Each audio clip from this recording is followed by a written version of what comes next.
Día 54 de la lectura del libro 1984 de George Orwell, página 291. Todo ese tiempo soñó mucho y siempre fueron sueños felices que se hallaba en el país dorado, sentado entre ruinas enormes y gloriosas, iluminadas por el sol, con su madre, con Julia, con O'Brien, sin hacer nada más que tomar el sol y hablar de cosas agradables. Cuando estaba despierto, pensaba sobre todo en lo que había soñado. Desaparecido el estímulo del dolor, parecía haber perdido la capacidad intelectual.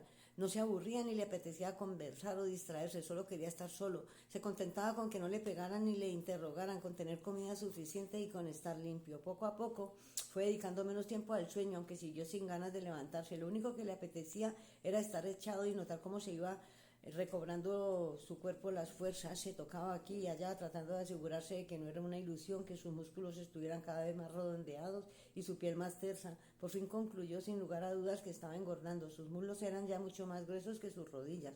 Después, aún sin muchas ganas, empezó a hacer ejercicio de manera regular. Al cabo de poco tiempo llegó a andar 3 kilómetros yendo y viniendo por la celda y se le fue enderezando la espalda. Intentó hacer ejercicios más complicados y le sorprendió y humilló descubrir la gran cantidad de cosas que no podía hacer. No podía correr, ni levantar el taburete a la altura del brazo, ni mantenerse sobre una sola pierna sin caerse. Se acoclilló y descubrió que levantarse le causaba un dolor lacerante en el muslo y las pantorrillas. Se tendió boca abajo y trató de levantar su peso apoyándose en las manos. Fue inútil, no pudo alzar ni un centímetro, pero al cabo de unos días, de unas cuantas comidas más, logró incluso esa proeza. Llegó el día en que consiguió hacer 6 flexiones seguidas. Empezó a enorgullecerse de su cuerpo y a abrigar convencimiento de que su rostro también empezaba a ser normal. Solo al ponerse la mano en la cabeza pelada, recordó la cara machacada y llena de costurones que le había devuelto la mirada en el espejo. Su inteligencia se volvió más activa. Se sentó en la cama de tablas con la espalda apoyada en la pared y la pizarra sobre las rodillas y se aplicó la tarea de reeducarse. Estaba claro que había capitulado. En realidad se dio cuenta de que había estado dispuesto a rendirse mucho antes de haber tomado la decisión. Desde el momento en que entró en el Ministerio del Amor, y sí, durante aquellos minutos en que Julia y él habían esperado impotentes mientras la voz férrea de la telepantalla les decía lo que debían hacer, había comprendido la frivolidad y la inutilidad de sus esfuerzos por resistirse al poder del partido. Ahora sabía que la policía del pensamiento lo había estado vigilando como un escarabajo a través de una lupa. Ningún acto físico ni ninguna palabra dicha en voz alta les había pasado desapercibida y habían deducido todas sus asociaciones de ideas. Incluso habían reemplazado cuidadosamente la mota de polvo blanco de la cubierta de su diario. Le habían hecho oír grabaciones, le habían mostrado fotografías, algunas de Julia y él. Sí, incluso cuando no podía seguir enfrentándose al partido. Además, el partido tenía razón, tenía que ser así. ¿Cómo iba a equivocarse un cerebro colectivo e inmortal? ¿Con qué patrón externo podía uno contrastar sus juicios? La cordura era cuestión de estadística, no había más que aprender a pensar como hacían ellos. Claro que cogió el lápiz entre los dedos entumecidos y empezó a escribir las ideas que se le ocurrían. Primero escribió con torpes letras mayúsculas: la libertad es la esclavitud.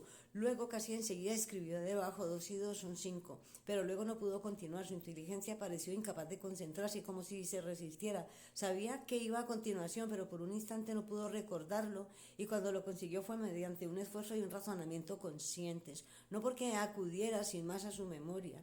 Escribió: Dios es poder. Lo aceptaba todo. El pasado podía alterarse y nunca se había alterado. Oceanía estaba en guerra con Asia y siempre lo había estado. Jones, Aronson y Rutherford eran culpables de los crímenes de los que se les acusaba. Nunca había visto la fotografía que demostraba sus inocencias. Jamás había existido y había sido una invención suya. Había recordado lo contrario, pero eran falsos recuerdos producto de su ofuscación. ¡Qué fácil era! Bastaba con rendirse y todo venía por sí solo. Era como nadar contra una corriente sin avanzar ni un centímetro por mucho que te esforzaras, y de pronto decidir dar la vuelta y dejarse arrastrar por ella en lugar de oponerse. Lo único que había cambiado era su actitud. Lo que estaba predestinado ocurría en cualquier caso. Apenas sabía por qué se había revelado. Todo era fácil, excepto todo podía ser cierto. Las llamadas leyes de la naturaleza carecían de sentido. La ley de la gravedad era absurda. Si quisiera, había dicho O'Brien, podría elevarme flotando del suelo como una pompa de jabón. Esto hizo un esfuerzo. Si él cree que se eleva flotando del suelo y al mismo tiempo yo creo que le estoy viendo flotar, es que está ocurriendo.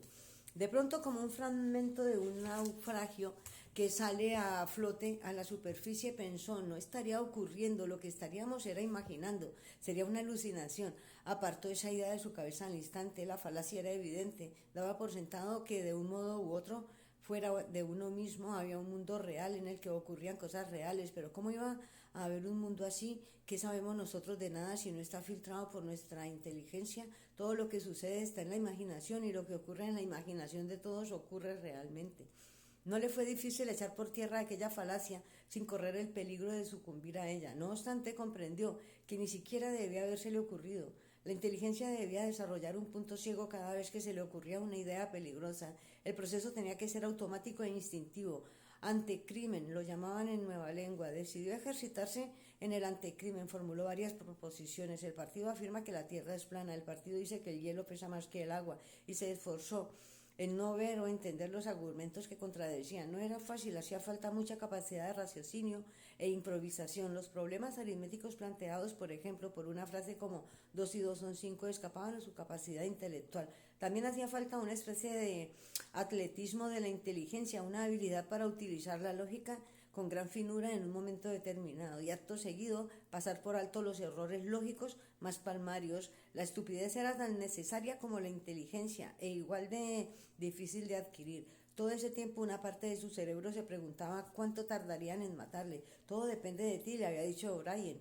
Pero Wilson sabía que no había ningún acto consciente con el que pudiera acortar la espera. Podían ser 10 minutos o 10 años, podían dejarlo años aislados, enviarlo a un campo de trabajo o liberarle por un tiempo, como hacían en ocasiones. Era muy posible que antes de matarle le hicieran pasar de nuevo por todo el drama de su detención e interrogatorio.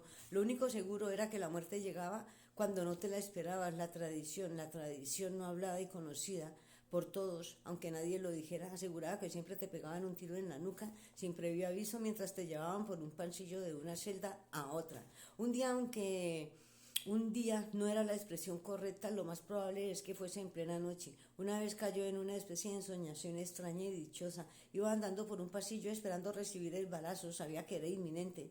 Todo se había solucionado, limado y reconciliado. No había más dudas, discusiones, dolor ni temor. Su cuerpo era tan fuerte como saludable, se movía con desenvoltura, imprimiendo alegría en sus movimientos con la sensación de estar andando a plena luz del sol. Ya no se encontraba en los estrechos pasillos del Ministerio del Amor, sino en un pasillo enorme y soleado de 1 kilómetro de anchura, al que parecía haber llegado en un delirio inducido por las drogas. Se hallaba en el país dorado, en el sendero que recorría el prado mordisqueado por los conejos. Notaba la hierba corta y mullida bajo sus pies y el calor del sol en la cara.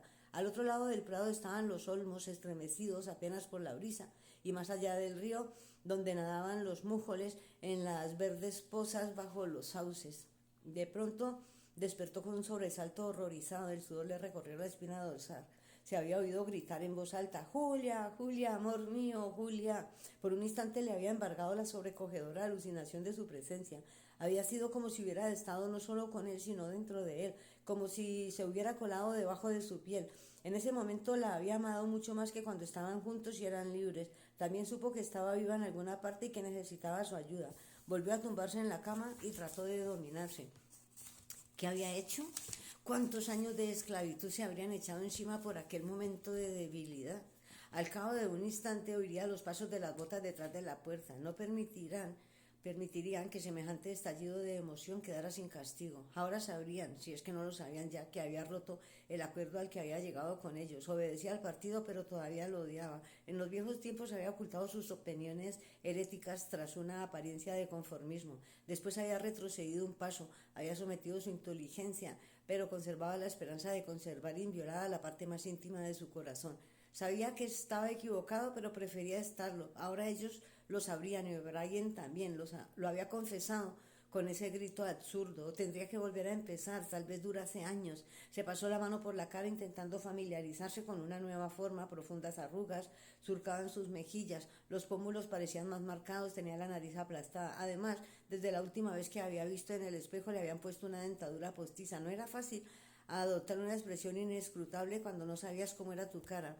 En cualquier caso, el mero control de los rasgos faciales no era suficiente. Por primera vez comprendió que si uno quiere guardar un secreto debe ocultárselo también a sí mismo. Debe saber que está ahí, pero no dejarlo emerger de la conciencia de modo alguno. De ahora en adelante no solo tendría que pensar bien, sino también sentir y soñar bien, y guardar su odio en su interior como una bola de materia que formase parte y al mismo tiempo estuviese desconectada de él como un quiste.